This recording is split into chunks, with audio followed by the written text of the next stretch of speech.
Today is March 26, 2018. My name is Blair Williams, and I'm here today at the Cumberland County Historical Society with David Ditenhafer. All right, so good afternoon, David. You can just call me Dave. All right. So Dave, just start off by asking, where were you born? I was born in actually Carlisle. Okay, at the old hospital. The old hospital. Hmm. Yep. It's funny. It seems like everyone in Carlisle was born in the old hospital, and everyone outside Carlisle was born in the home. So were you raised in Carlisle as well? Yes. Lived out in the country up towards Newville from the time I was born till I guess I was about 10 and moved into town, into Carlisle. Went to the Carlisle schools and went to Dickinson locally. And I haven't been here continuously. I went away because of work and being in the Army for like 16 years. Then I came back.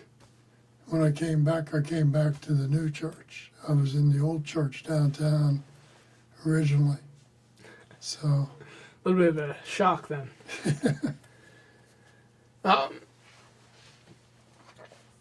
When you were before you moved into town, were you attending a Presbyterian church or? Oh, yes, we were at Second Pres even then. Okay. Yeah, because my dad was an elder in the church and my mother was the treasurer of the church. Mm. And my dad was on the committee for building the new church in town. So we were longtime members, all of us. I know one of the complaints about the old church was the parking. Did you have difficulty parking, or? Well, I talked to Mary Jane about that, and she said, I never thought about that.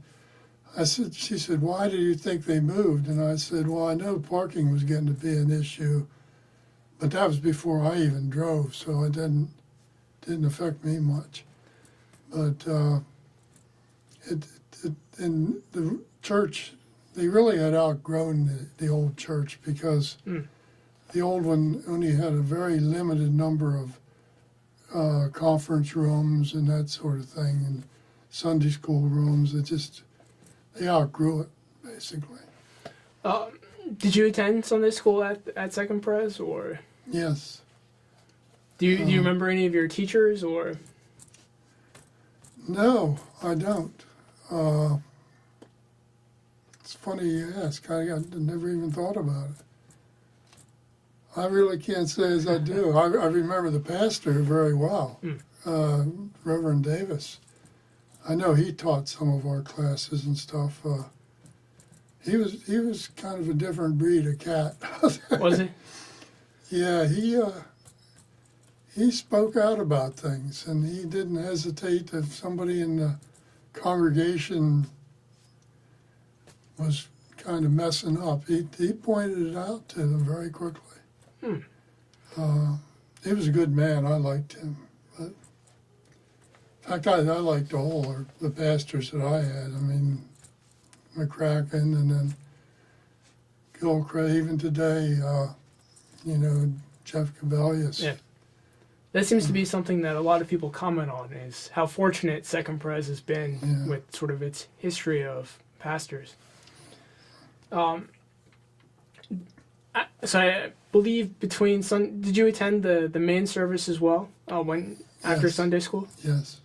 Did you do anything in between? I think there was about a half hour in between Sunday school and the service. Did you go out to eat, or? I had a couple buddies. We were going through confirmation class together. We'd go over to Shears drugstore and get a Coke or something. So, there was a couple times when we didn't even come back from Shears. Then we got in trouble with our parents, and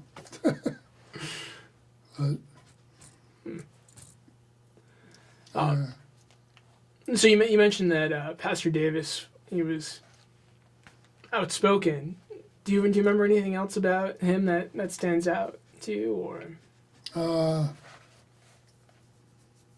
He was the first pastor I ever really knew, and all I can tell you is I liked him.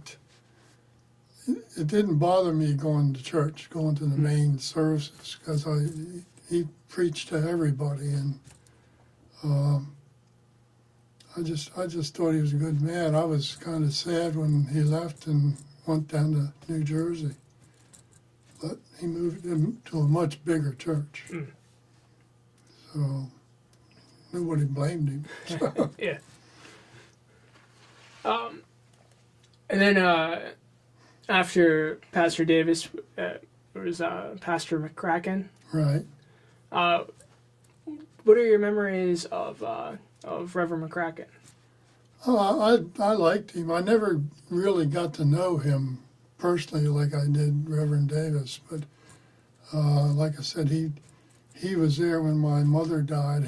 He had her services, and in fact, shortly after she died, they wanted to memorialize her, and they bought a new altar, and they put a brass thing on it that was commemorated in her memory. And like I told you, I was away from the church for about 15, 16 years.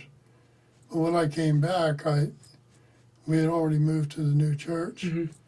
And I asked some people whatever happened to that altar, because I said I'd really like to have at least a brass plate off.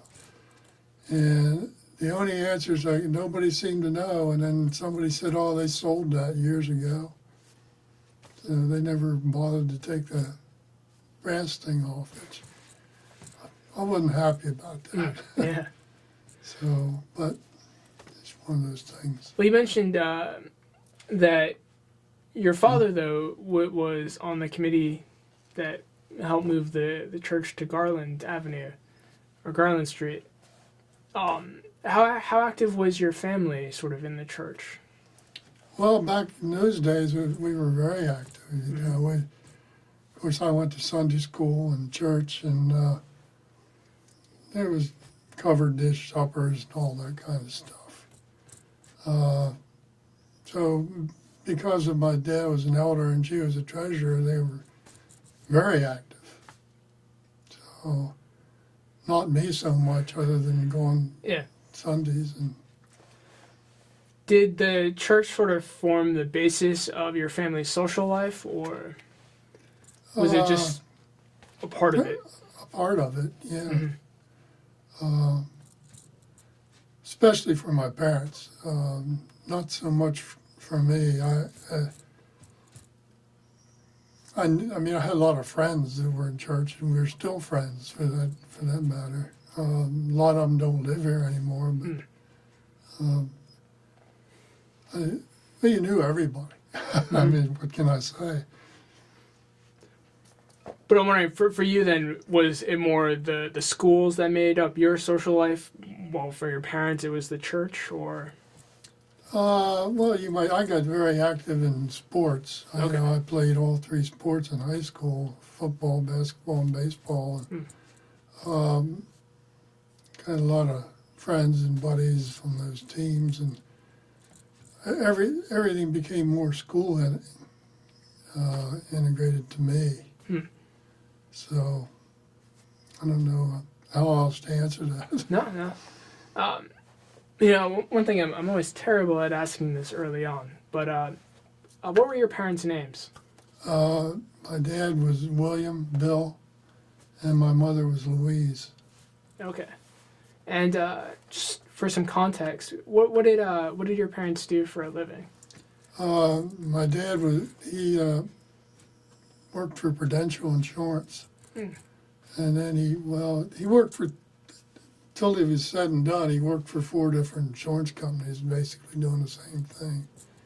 And my mother was a stay-at-home mom, except during World War II. When my dad got drafted, she took his place in the insurance business, and she did a tremendous job. I ran into some stuff in his old desk that I inherited And there was letters there from people at Prudential that just raved about the job she did. They didn't want her to leave. Yeah. But of course, she came back home and then finished. 'Cause I had two younger sisters then. I had an older brother and two younger sisters. So my youngest sister was only 3 when my mother passed away, so that was kind of a tough one there. So she never really knew her mother. So. But that was just the way it is.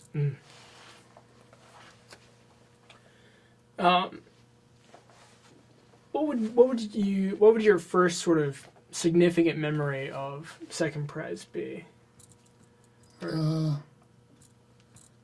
I guess confirmation class, and joining the church. That was like significant. There was some trivial stuff, but I just know we went every week, and I to this day I go every week. Yeah. So. Well, was there anything about confirmation class that really stands out to you all these years later, or? Well, it's pretty meaningful in what you believe in, and I guess dealing with people like Reverend Davis, they made it very clear why you were there, why we're here, what life's all about. So I don't know if I can give you a hard and fast answer on that, but it made a tremendous impact on me for the rest of my life. So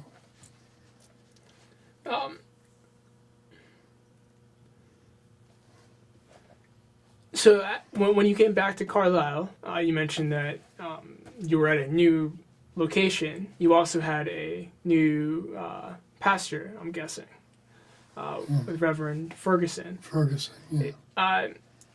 Is there anything in particular that you remember about Mr. Ferguson, or? When I first came back,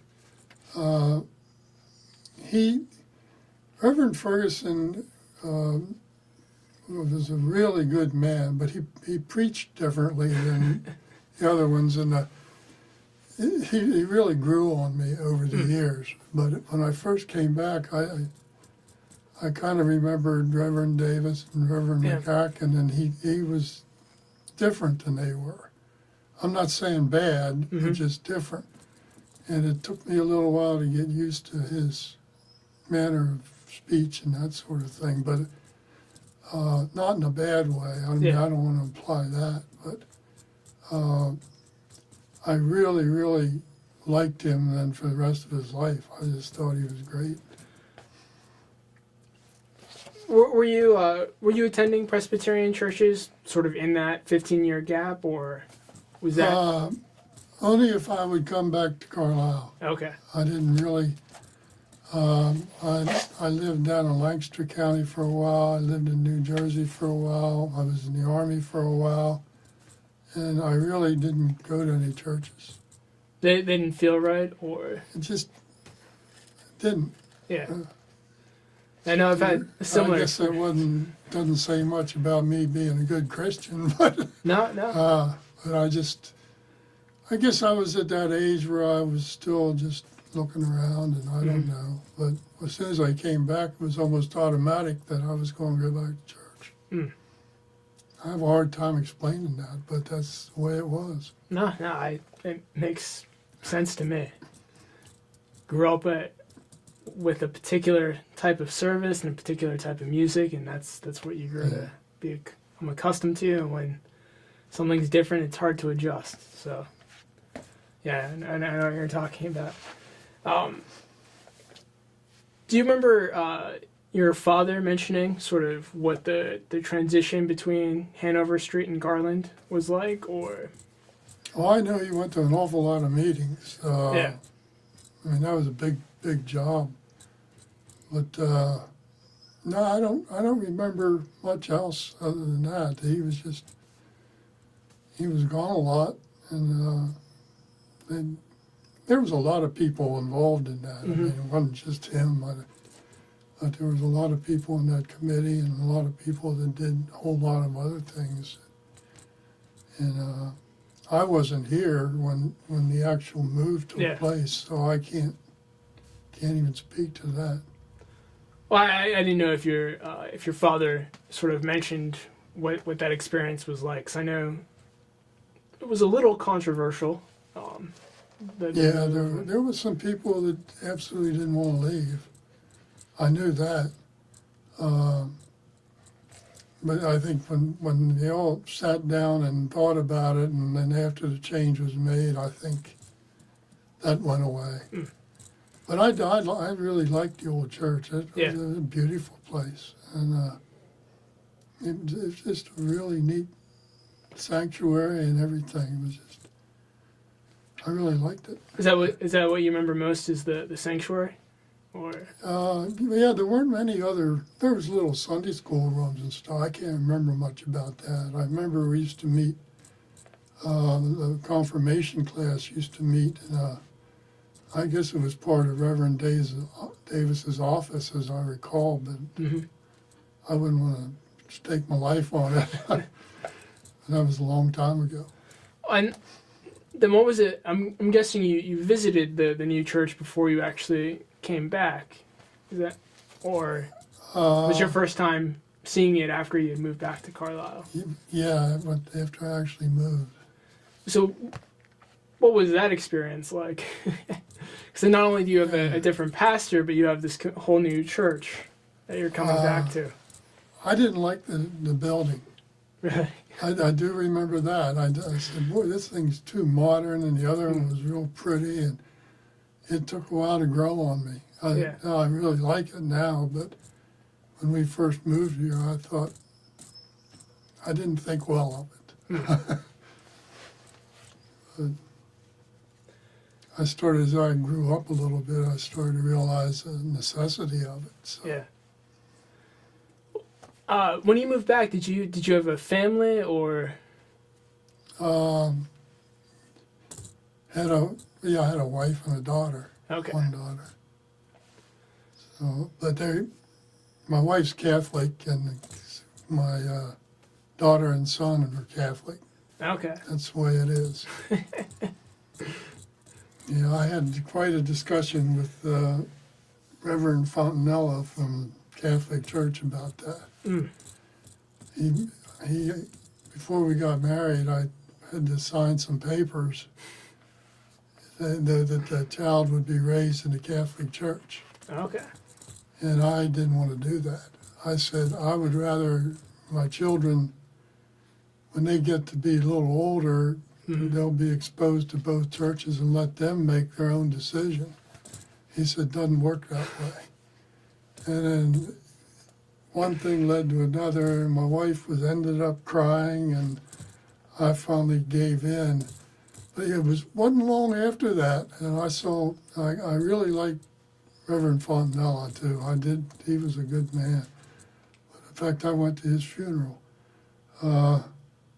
But he told me about a year later, after we had that conversation, that the Catholic Church changed their rules.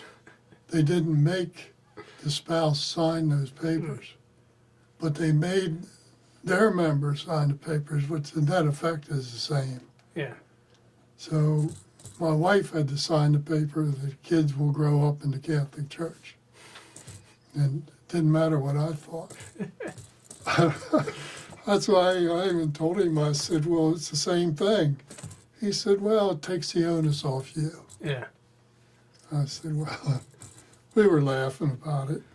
So were you married at St. Patrick's then, or? Actually, my wife and I eloped. Okay. And there's personal reasons for that. It was, she comes from a fairly large family from Western Pennsylvania, and her older sisters were planning everything, and I said, I want nothing to do with that.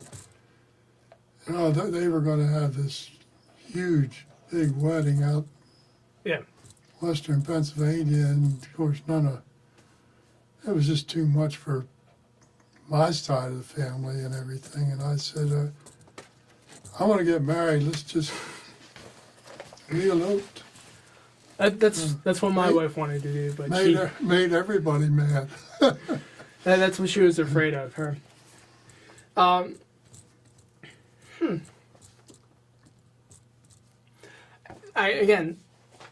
What is your wife's name?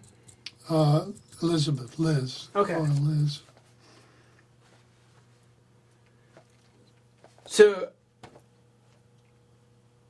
did you ever attend St. Pat's? Or Oh, well, we attended each other's okay, for yeah, that's certain what's gonna things. ask Like, next. I mean, like this week is Maundy Thursday, in our church, and she always goes to that with me. Mm. And both of our kids, we had to meet with the bishop and that kind of stuff.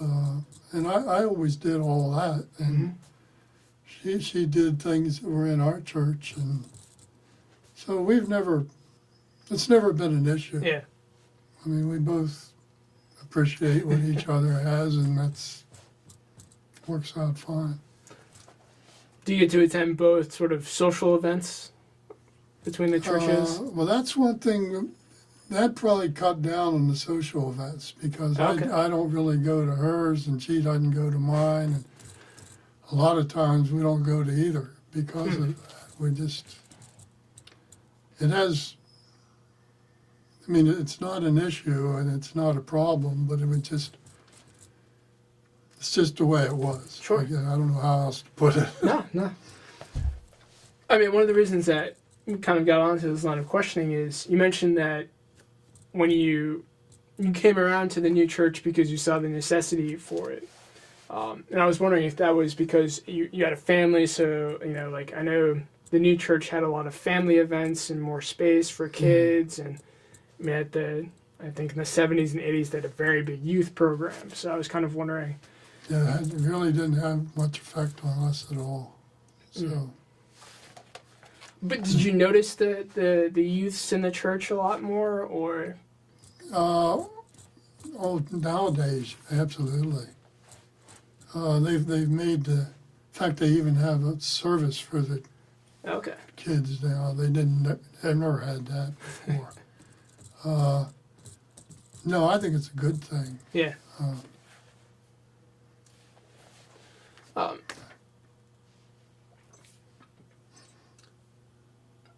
Shifting a little bit, you mentioned that your parents were both sort of involved with the management of the church. Have you ever served on any committees or? No, that's one thing that happened from us splitting up like that. It probably kept me from doing that. I usher a lot, but I've never ascribed to be a deacon or an elder or anything like that. I probably should have, but people are always asking me to do it, and I always say, no, I'm not. It's just been awkward because of the two church thing. And sure. We all serve in our own way, too.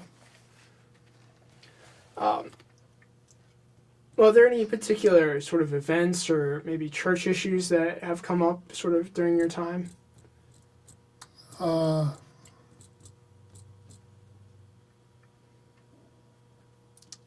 No, not really. Obviously it's a big deal when you get a new pastor, and I've been through some of those changes, but it hasn't really affected me or anything. And you mentioned earlier that,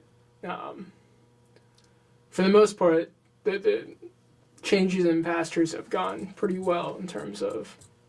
I think in my lifetime, I think that's the way I've always seen it. I've never heard any other members of the church complain and say, I'm going to another church. I don't know. There may have been some, but. Well, are there any other changes that sort of stand out? Such as? Well, I'm just trying to. Well, again, I think I mentioned earlier with when Jack Larson was in charge of sort of the music program and the youth program. There used to be plays that they put on. I don't think those happen anymore. Sort of changes like that you've noticed, or anything else really. Well, they still do the Christmas play and all that kind of stuff. Jack is Parson Larson, the sinister minister, they call him. He's done a lot for the church. He's very, very musically inclined, but he's also a good preacher and a good pastor.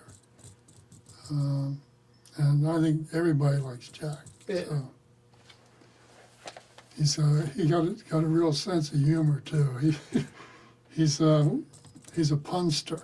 He has a pun for everything, and people just groan. It's in a good way, you know. Yeah. So. Well, I think we shifted off maybe a little bit quickly, but I mean, sort of, what are your memories of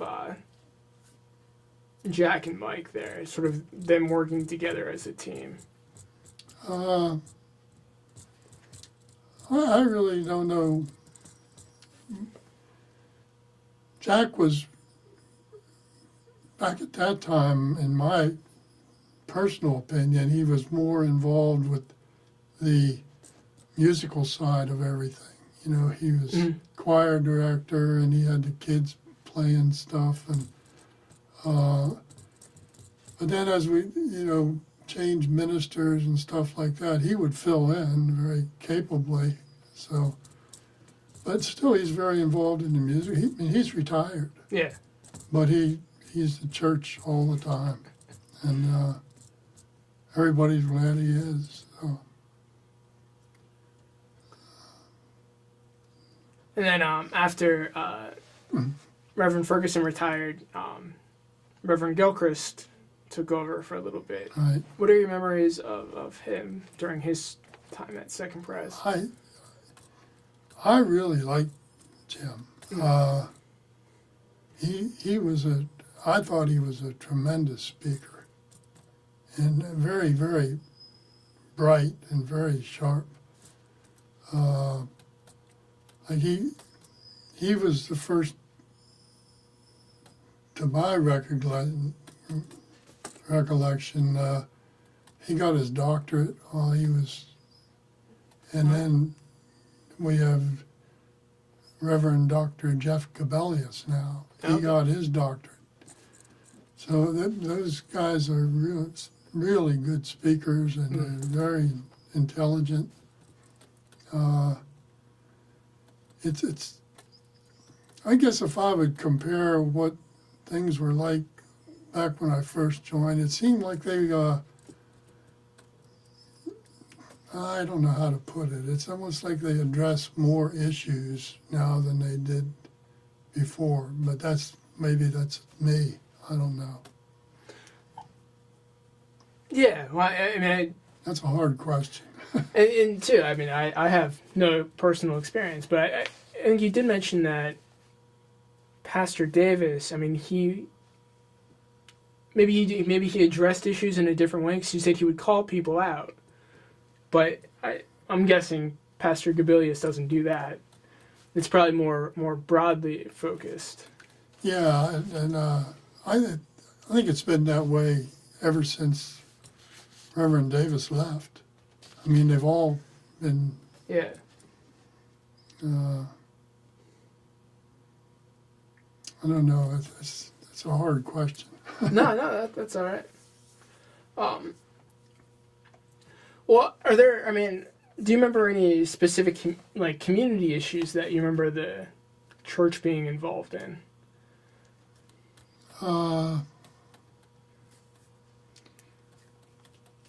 Well, they have this whale of a sale, which is real. People come from everywhere for that thing. But offhand, the church in the last couple of years has gotten really involved with other churches. And like with Hope Station. In fact, it was a month or two ago, I was sitting there and there was an imam from the Muslim church. And there was a couple beside me, and at the end of the service, I saw that they were a visitor. So at the end of church, I just reached out, shook my hand, said, "It's very nice to have you here today," and all that. And I had no idea who they were, and here they were Muslims. So then Jeff and Jennifer McKenna, the assistant pastor, they really reached out to, other churches and other communities and stuff like that, and Carlisle Cares, and having homeless people sleeping at the church and that kind of stuff. So they've really branched out more than the church ever was in my recollection. Yeah, I know when I spoke with Pastor Larson, he mentioned that was a real focus of his recently, is sort of being involved with the Bosnian Community Center and working with the imam there. Right. All right. So these are what I like to call the metaphysical questions at the end here. But do you recall a time when faith played a particularly important role in your life? I think it was a matter of as you get older, you grow more and more into it because it's so ingrained in you. Sure. And it's like I said, I don't even think about taking a Sunday off anymore. It's just it becomes second nature. I don't know. I mean, you know what you believe in, and you think about it differently than you did when you were young. And as you get older and older, I guess you're starting to think about Sure. having the big one or something like that. I don't know. I think if you stay around church, it just grows with you, or within you, I should say. Yeah, and I think that answers my next question as well, which was, how has your faith sort of influenced your life? But yeah, it does. I mean, just do unto others, that Sure. sort of thing. It just you know that that's the right way to do it, and that's what you should be doing, and so you do it. It has it's a subtle impact, but it's a very strong impact. But you're asking me hard questions. I mean, that's all I had. So, in terms of Second Presbyterian. So, yeah. So thank you. Well, I mean, the one thing I ask at the end though is there anything I should have asked or that you wanna mention before we stop? No, you probably covered more things than I would have come up with, I think. So. Well, these are questions that Mary Jane came up with, so I just asked them. Well, thank you so much, Dave, for coming in today and for speaking with me. It's been fun. Thank you.